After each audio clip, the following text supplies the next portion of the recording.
Long, long ago, in the peaceful Igbo village of Umuaghala, there lived a humble farmer named Odogwu Nadi. Odogwu was known all over the land for two things: his warm, infectious laugh and his legendary yam barn. Every single season, his farm produced the fattest, healthiest yams anyone had ever seen. They were yams so smooth and perfect that even the village elders would joke they glowed under the moonlight. But one year, something truly unusual happened. As Odogwu was carefully arranging his bountiful harvest, he noticed a strange yam. It was large, perfectly round, and shone as though it had been polished by an unseen hand. It sat quietly among the others, but there was something different about it, something that felt alive. Odogwu, a practical man, simply shrugged. He carried it to his kitchen, ready to prepare a grand feast for his family. He placed the shining yam on the heavy wooden table, and just as he reached for his knife, a soft voice whispered, "Please, leave me."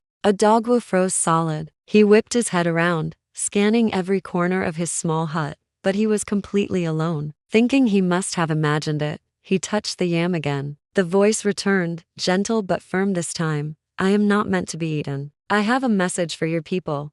Odogwu's heart began to pound like a festival drum. Yet, he was a brave man, known for his steady nerve. He gathered his courage and asked, "Who are you, and why do you speak like a person?" The yam replied, its voice seeming to echo from within, "I am Udu, the Yam of Remembrance. I have come to warn the village." Stunned but deeply respectful, Odogwu knew this was no ordinary yam. He carefully picked up Udu and carried him to the village square, the heart of Umuaghala. Soon, the elders gathered, their faces etched with curiosity. Children stopped their games and whispered amongst themselves, and women carrying heavy clay pots paused on their way to the stream, their eyes wide with wonder. Then, for all to hear, the yam spoke. Its voice was clear and carried across the entire square. "Umuaghala," it began, "you have forgotten the spirit of gratitude. You harvest the earth's gifts, yet you no longer share your abundance. You eat in silence, but you do not feed the hungry among you. You celebrate your festivals with grand displays,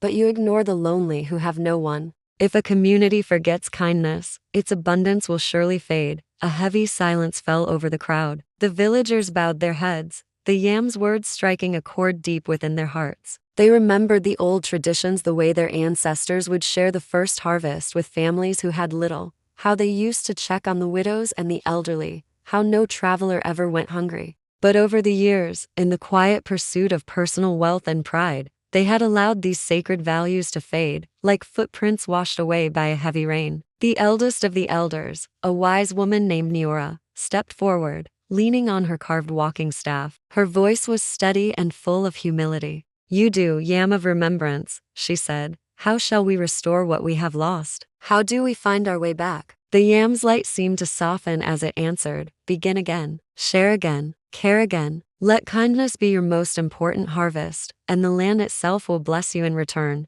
A murmur of agreement rippled through the crowd. The villagers made a collective promise to change their ways. From that day forward, every Afar market day, each family brought a portion of their food to the village square. The hungry were fed without having to ask. The elderly were honored and cared for. Travelers found a warm meal and a place to rest. The sound of children laughing freely filled the air once more. The spirit of community was reborn. And what of Odogwu Nadi? The very next season, his barn produced double the harvest, a clear sign from the ancestors that generosity multiplies and a giving heart is always rewarded. As for Udu, the yam that refused to be eaten, he quietly disappeared from the village square the morning after the community renewed its promise. Some say he returned to the earth, his mission complete. Others believe he was a spirit who simply came to deliver his message and then vanished. But one thing became certain in Umuaghala: no one ever forgot the power of kindness again. Because a community that shares thrives. Moral of the story: a community that shares thrives. A heart that gives grows.